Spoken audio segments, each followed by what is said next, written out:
Now, Ryan's parents, Mark and Lana Feek of Appleton, have not commented, but referred to a statement on the Facebook page you just saw created in their son's memory.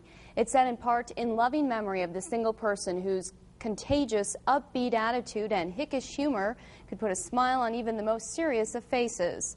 The incident remains under investigation. A shooting on Green Bay's east side has some people there looking to move out. Yes, the shooting happened yesterday morning on the 1300 block of Crook Street. A 16-year-old girl there was injured. It is the third shooting to happen in that area in 3 years, and some neighbors say that's 3 times too many. Fox 11's Kristen Crowley reports. Some residents in this near downtown Green Bay neighborhood say the difference between night and day on Crook Street is, well, night and day.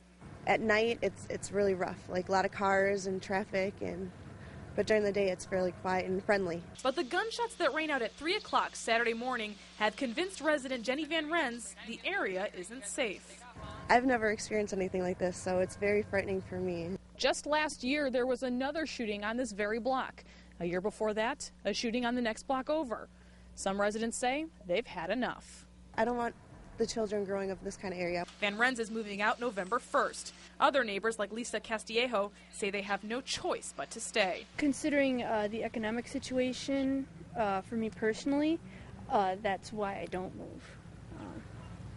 I mean, I definitely would if I could. Green Bay's Mayor Jim Schmidt says he's spoken with the Neighborhood Association president and says residents on Crook Street shouldn't panic.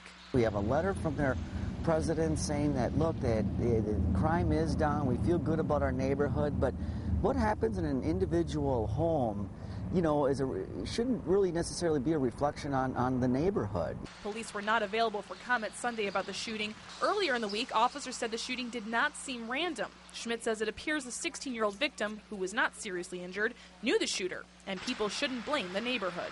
There's a problem with one of the houses in that neighborhood that needs to be addressed, but overall, Crook Street, that whole downtown neighborhood where I live, it's going fine. However, some neighbors say it's clear one day later, not everyone feels fine. There's so many kids in the neighborhood and there's nobody outside right now at all. And that is definitely weird, and it's the weekend. And why do you think that is? Because of what happened.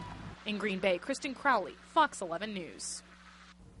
Now, some neighbors who did not want to go on camera say the shooting hasn't made them feel any less safe, and they have no plans to leave the area.